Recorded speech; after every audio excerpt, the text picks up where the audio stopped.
स्वागत है आप सभी आंगनबाड़ी बहनों का फिर से एक नई वीडियो में। जैसे कि आप लोगों को हम बताते जा रहे हैं, हर अपडेट आप लोगों को आंगनबाड़ी संबंधित देते जा रहे हैं। जैसे कि जो भी अपडेट हमारे आ रही है, हमारे साथ शेयर हो रही है, वो हम आप लोगों के साथ शेयर कर रहे हैं। जो भी आंगनबाड़ी के हड़ताल संबंधित, आंगनबाड़ी हड़ताल तोड़ने के संबंधित, या आंगनबाड़ी में जो हड़ताल कब कब कहाँ घेराव होगा, इसके संबंधित भी आप लोगों को हम अपडेट देते रहते हैं।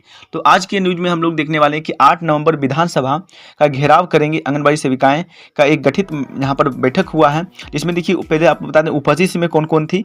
देखिए आप लोग दें, 19वीं हड़ताल पर चली गई सभी सेविकाएं जिनके आंगनबाड़ी केंद्रों में पिछले 9 अक्टूबर से हड़ताल ताला लटका हुआ है। जिसमें कि आप लोग देख सकते हैं कि अजीत मिश्रा, कुमारी गीता सहित अन्य शामिल थे। यानी कि हमारी गीता मैम जो कि अध्यक्ष हैं, तो वो भी इस बैठक में सहमति थी एंड बैठक में उपस्थित थी। उनके द्वारा जो निर्णय लिया गया, अब हम लोग इस निर्णय को पढ़ेंगे, समझेंगे कि क्या हम लोग को जो 8 नवंबर, यानी कि अब हम लोग का नवंबर सत्र स्टार्ट होने वाला है। अभी तक हम लोग अपने मंत्रीगण को अपने जो मांग है उसको हम लोग समर्पित किए। ये बहुत ही अच्छे से यहाँ पर समर्पित हो गया है। अब हम लोग का जैसे ही हम लोग का जो विधानसभा गठित होगा, उसमें सभी मंत्रीगण हमारे जो हमें मानी कि हम हमारे जो बातों को रखेंगे, वो जल्द से जल्द आप लोगों को भी उसके बारे में जो न्यूज़ होगी हमारे AWC के माध्यम से आप लोग को मिलती रहेगी। जैसे ही आप सभी की बातों को रखा जाएगा विधानसभा में, तो हम आप लोगों को न्यूज़ शेयर कर देंगे। फिलहाल अभी आप लोगों को दिखाएं जो आंगनबाड़ी संबंधी अब जो हम लोग का नवंबर से स्टार्ट होने वाला है, जिसमें कि 3 नवंबर 4 नवंबर को हम लोग पटना में विधानसभा का घेराव करेंगे। इसके संबंधित आप लोगों को जानकारी देना है। तो सबसे पहले आप लोग देख लीजिए कि पटना बिहार दसन बिहार आंगनबाड़ी कर्मचारी संघ की बैठक स्थानीय एनिवेसेंट रोड स्थित CFTUI कार्यालय में शामिल कार्यकारी अध्यक्ष सुनीता सिंह की अध्यक्षता की गई, जिसमें कई जिला एवं प्रखंड अध्यक्षों ने भाग लिया।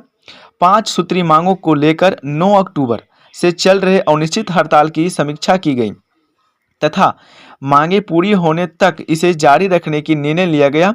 बैठक में यह निर्णय लिया गया है कि आंदोलन के तहत आगामी 2 नवंबर को राज्य के सभी जिला मुख्यालयों पर धरना प्रदर्शन एवं मानव श्रृंखला बनाकर सरकार के अडियल रुख का विरोध किया जाएगा। यानी कि जो हमसे रूठे हुए हैं और हमारे मांग को स्वीकार नहीं कर रहे हैं, इस प्रकार से यहाँ पर अडियल रुख का नाम दिया गया एंड उनको यहाँ पर दिखाया जाएगा। हमारे मानव श्रृंखला को बनाकर, यानी कि सेविकाओं की तरह श्रृंखला बनाया जाएगा और हम लोग विधानसभा का घेराव करेंगे। वहीं 8 नवंबर को यहाँ आप लोग ध्यान से समझिएगा कौन कौन से दिन आप लोगों को हड़ताल पे जाना है, यानी कि आप लोग को पटना पर जाना है और कौन कौन से दिन जाना है और क्या आप लोगों को ध्यान रखनी है, ये इस बात इस न्यूज़ में आप लोगों को बोला गया है। वहीं 8 नवंबर को राज्य भर की सेविकाएं एवं सहायिकाएं द्वारा राजधानी पटना पहुंचकर विधानसभा का घेराव किया जाएगा तथा गर्दन बाग में धरना भी। यहाँ पर आप लोग समझिए जो स्थान आप लोग को दिया गया है, तो आप लोग स्थान यहाँ पर ध्यान से समझिए, क्योंकि जो सेविकाएं ऐसा नहीं हो कि पटना चला जाए और वो भटक जाए, रास्ते पर उचित रास्ते पर ना आ पाए। तो आप लोगों को बता दें, आप हमारे चैनल AWC को सब्सक्राइब करके रखिए। जैसे ही आप लोगों को अगर लगता है कुछ भी ऐसा कुछ है, तो हमारे चैनल के डिस्क्रिप्शन के, यानी कि हमारे चैनल के या वीडियो के डिस्क्रिप्शन में जाइएगा तो हमारा व्हाट्सएप नंबर आपको मिल जाएगा, जिसका 76329918 इस प्रकार से आपको नंबर मिलेगा। आपको अगर कहीं भी कोई प्रॉब्लम हो तो आप हमें डायरेक्ट कॉन्टैक्ट कर सकते हैं।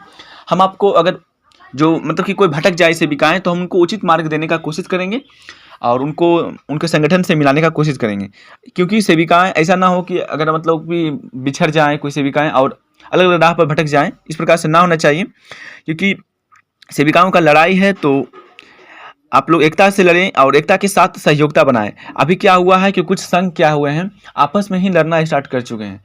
तो इस प्रकार से बिल्कुल भी ना रखें, क्योंकि हमारे सेविकाएं बहनें आप पर विश्वास रखी है, उनका लड़ाई आप सभी के साथ है, क्योंकि वो आप सभी को सहयोगिता बनाए रखे हैं। आप सभी के लिए उन पर दबाव भी दिया जा रहा है, फिर भी डर नहीं रही है और आप सभी की एकता को देखते हुए उन्होंने भी आपका सहयोग दिया है। तो प्लीज़ आप लोग उनकी एकता को, उनके विश्वासघात मत कीजिए। आप लोग अपने आपस में लड़ाई मत कीजिए। हमारा लड़ाई सरकार से है, तो हम लोग सरकार से लड़ते हैं। आपस में लड़ना से कुछ भी फायदा नहीं होने वाला है। तो आप देखिए, यहाँ पर बोला गया विधानसभा का घेराव किया जाएगा एवं गर्दनी बाग में धरना भी। अब आप लोग अगला हम लोग पढ़ते हैं, गर्दनी बाग में धरना भी दिया जाएगा।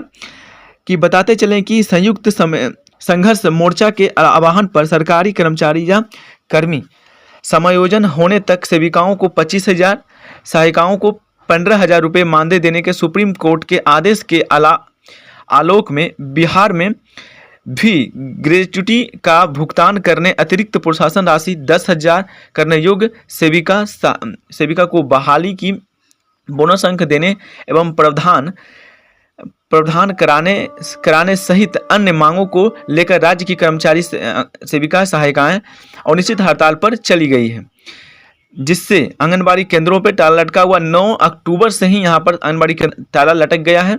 एंड यहाँ पर अब बोला गया है बैठक में अजीत मिश्रा, कुमारी गीता, अन्य सहित शामिल थे। यानी कि शॉर्टकट में लेटर को बताया गया है इस न्यूज में कि 8 नवंबर को विधानसभा का घेराव करेगी आंगनबाड़ी सेविकाएं।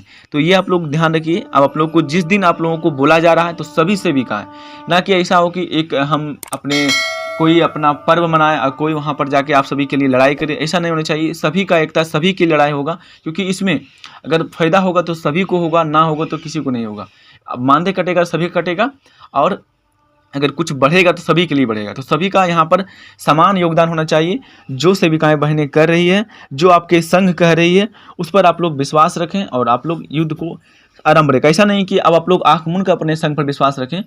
अगर आप लोगों को वो बोल रही है कि हम लोग हड़ताल तोड़ देंगे, ऐसे कर देंगे, नहीं करना है, क्योंकि अभी नहीं तो कभी नहीं, ये आप लोगों को ध्यान रखना है। अगर आप लोग अभी हड़ताल को तोड़ देते हैं, फिर आप लोगों को कभी भी नहीं मिलने का चांस रहेगा। ठीक है, जब आप लोग इतना कर चुके हैं तब भी आप लोगों को सरकार नहीं सुन रहा है, तो सोचिए अब आप लोग अगर आप लोग हड़ताल तोड़ देते हैं तो आप लोग को क्या देगा राज्य सरकार? कुछ नहीं देगा। ये आपको पिछली बार भी आह्वान पर आप लोगों को आश्वासन दे के छोड़ दिया गया था। इसी प्रकार से फिर आप लोगों को यहाँ पर ठगा जा सकता है। तो फिर आप लोग इस प्रकार से नहीं रहें। आप लोगों को हम बताएं कि आप लोगों को मंत्रियों का सपोर्ट बहुत ज़्यादा मिलते जा रहा है। इस प्रकार से अगर आप लोगों को मिलता रहे मंत्रियों का सपोर्ट, तो आप लोगों का जो लड़ाई है, जल्द से जल्द आप लोगों का जो लड़ाई है वो आप लोग सफलतापूर्वक जीत जाएंगे। क्योंकि देखिए आप लोगों को बताएं, यहाँ पर फिर एक हमारे पास लेटर है जो कि आप लोग शायद देख चुके हैं, लेकिन फिर भी आप लोग को बता दें।